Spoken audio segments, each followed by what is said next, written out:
Alright. Let's go for it. Alright. Father Ariandel and Sister Friede. I don't remember exactly how many times it took me for this fight. I remember it stressing me out though. It was a lot. Oh gosh. It was quite the fight. I know it took me more than 30 tries, which was quite brutal. But I did manage to do it eventually. I think, like, we fought them a bunch. I think probably more than 30 times. And then, I took a break from it, and I came back to it and beat her pretty quick after that. Not the first time, I don't think. But pretty quick after that.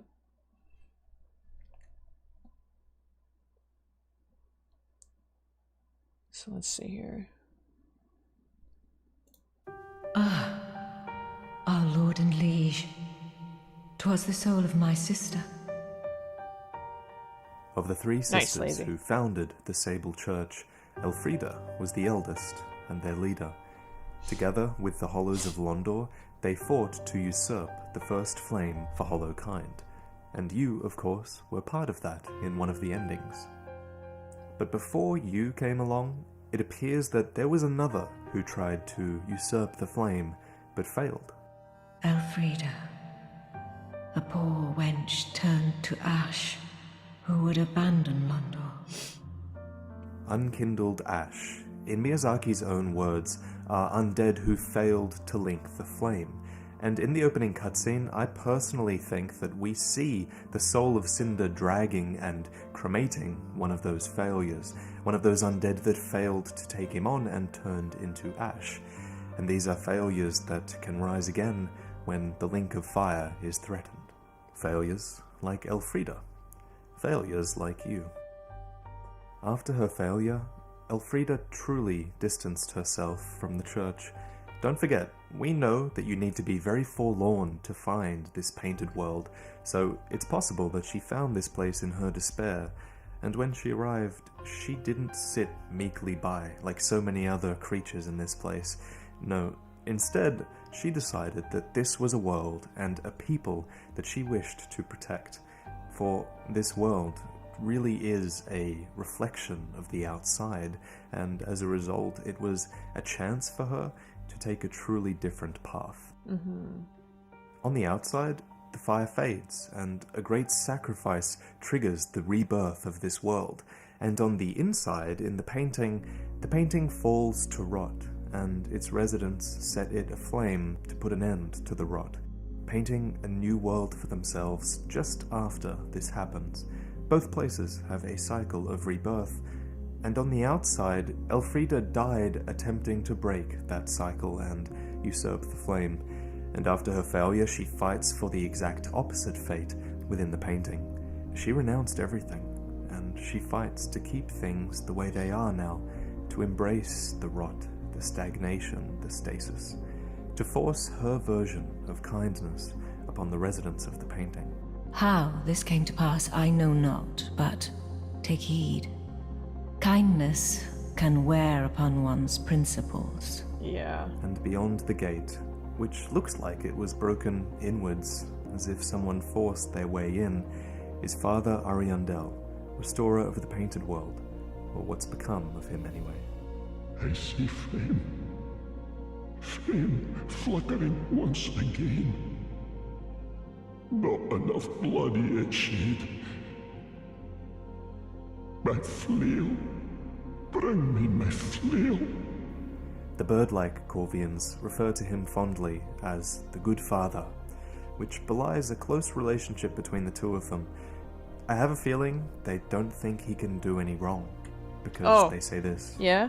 But that witch fooled the Good Father, and buried the flame, after we had all made up our minds, too. That witch fooled the Good Father. On the other hand, Friede's soul says that together with the Good Father, they chose rot over flame. So Did Ariandel betray the world he painted, or Maybe. was he bewitched, as the Corvians would like to believe? Maybe. Who And knows? so began this terrible partnership. Friede watches over the father, who, strapped to his chair, flails himself to produce blood to protect their secret. And the secret is the flame that they buried. After all, Ariandel knew that their world was painted with blood, and he knew that only blood could appease the flame. Makes sense. It's rather the same on the outside as well. Ours is the blood that keeps the fire alive. It's our sacrifice. And I think they're trying to make a point here about that. Just outside, Friede sits, waiting, guarding. Lord of Hollows, I know not the missteps which led thee to this painted world, but thy duty is all, and thy duty lieth elsewhere. Sweep all thought of us from thy mind, Yeah, I'm not as leaving. thy kind always have. Oh! It is said What that a- when the ashes oh. are two, a flame will alight. So Friede and Wilhelm, they want you gone, because they're hopeful that they can avoid conflict between the two ashes, for conflict could easily prove that prophecy right and rouse the withering flame. Yeah. Wilhelm stands further out, and he's likely the person that Urias says stood by Elfriede till the end in the shadows cast by fire. You look to be unkindled. No bell tolls, and yet you've slipped into the painting. In the outside, the firelink bell tolls when the link of fire is threatened, and it awakens the unkindled from their graves. Here, too, it seems that a bell is supposed to draw unkindled into the painting, or it would if it wasn't buried in the snow here. Yeah. I'd say that Wilhelm and Elfriede have something to do with that.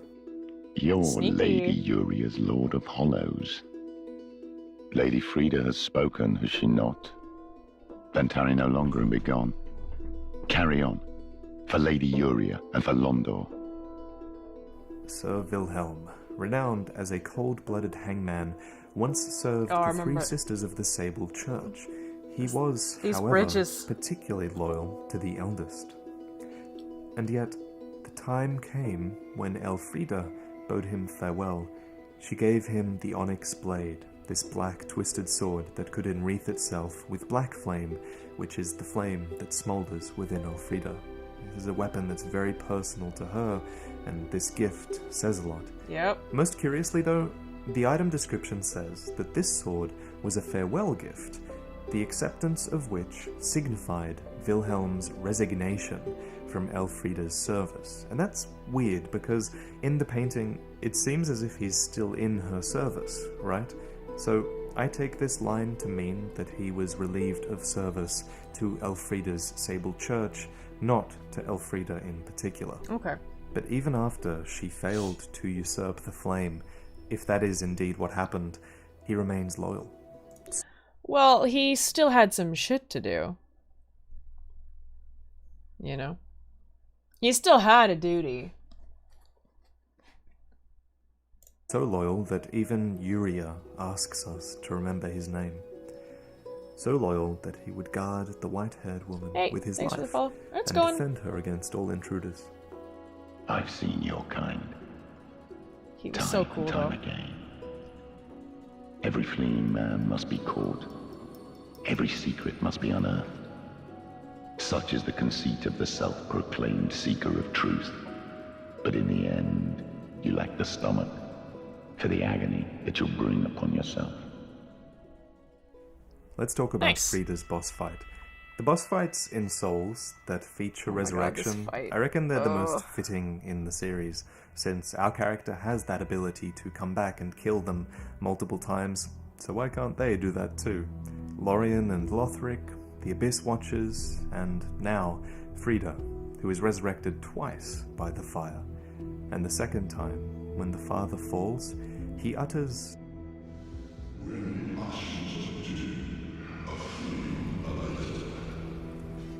Notice, this line is in quotation marks, as he appears to be quoting the tale that everyone in this painting repeats multiple times. Yeah. When the ashes are two, a flame alighteth. And as Friede is resurrected by the flame,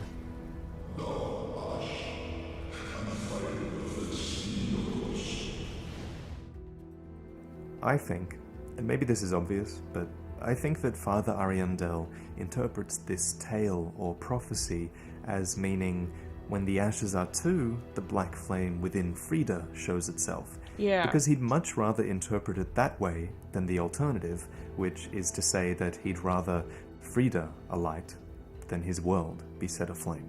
That makes Of sense. course, Friede really is destined to fall to us in the end. And Yeah, that's well, it. we fuck up everyone's We've shit, met so that two makes sense. founders of the Sable Church now. We've met Elfrida, the eldest, who lost herself in the painting. We've met Uria, in search of her true Lord of Hollows, and we've yet to meet the youngest sister, Lillian. Assumedly, this could be her in the final cutscene, right? Do you reckon we'll go to Londor? It seems logical because the usurping of the fire, that ending, is one of the rare times an ending has felt like the series is progressing, and with most of our questions related to the nature of hollowing and the origins of the undead curse, I could really see Londor holding some answers, but I've definitely been wrong in my DLC predictions before, so let's just wait and see. I'm going to be a bit more conservative with some of my assumptions. Yeah. So, I'll see you next time. Merry Christmas, guys. Merry Christmas.